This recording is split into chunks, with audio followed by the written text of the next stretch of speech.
ஓம் நமச்சிவாய். நாம இன்னைக்கு சொல்லக்கூடியது விஷயம் செவ்வாய் தோஷம் அப்படிங்கிறத பத்தி. செவ்வாய் தோஷம் அப்படிங்கிறது எல்லாருமே ஜாதகத்துல லக்னத்திலேயோ 2ஆம் இடத்திலேயோ 4ஆம் இடம் 7ஆம் இடம் 8ஆம் இடம் 12ஆம் இடத்தில் இருந்தால் செவ்வாய் தோஷம் அப்படின்னு சொல்றாங்க. அப்ப லக்னத்தில 2ஆம் இடம் 4ஆம் இடம் 7ஆம் இடம் 8ஆம் இடம் 12ஆம் இடத்தில் இருந்தால் செவ்வாய் தோஷமா அப்படின்னு கேட்டா அது மாதிரி கிடையாது. எல்லாருமே சொல்றதுபடி பாத்தீங்கன்னாக்கா செவ்வாய் தோஷம் எல்லா ஜாதகத்திலுமே இருக்க மாதிரி சொல்லிக்கிட்டே இருப்பாங்க. அதுல எந்தெந்த லக்னத்துக்கு எந்த இடத்தில் செவ்வாய் எந்த நட்சத்திரம் பாதம் வாங்கி இருந்தா அது செவ்வாய் தோஷம் இல்லை அப்படிங்கிறதுக்கு நிறைய விதிகளும் விதிவிலக்கும் இருக்கு. அதற்கான நிவர்த்திகள் எல்லாம் பாத்தீங்கன்னாக்கா ஆலய வழிபாடுன்னு சொல்லியிருக்கு. அதை தாராளமா செய்யணும். ஒரு உதாரணமா சொல்றேன். செவ்வாய் பகவான் நேசத்துல இருந்தா செவ்வாய் தோஷம் இல்லைன்றாங்க. அதே போல பாத்தீங்கன்னாக்கா விருச்சிகத்தில் இருந்தால் இல்லை, மகரத்தில் இருந்தால் இல்லைன்னு சொல்லுவோம். அதே கடகத்தில் இருந்தாலும் செவ்வாய் தோஷம் கிடையாதுன்னு சொல்லுவோம். இதுல இன்னொரு விஷயம் என்னன்னு கேட்டீங்கன்னா, விதின்னு இருந்த விதி விலக்குன்னு ஒண்ணு இருக்கு.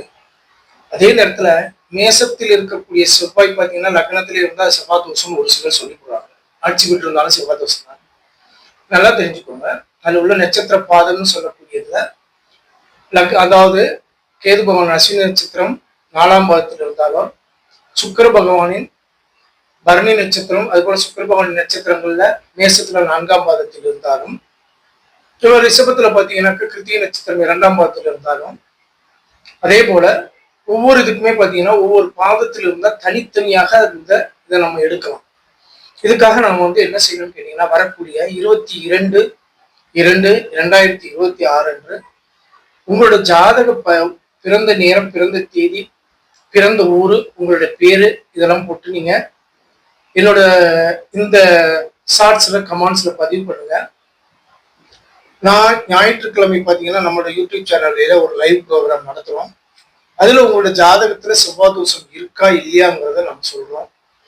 செவ்வாய் தோஷம் இல்லை அப்படிங்கிறப்போ அதையும் நம்ம விளக்கமாவே சொல்லிடலாம்.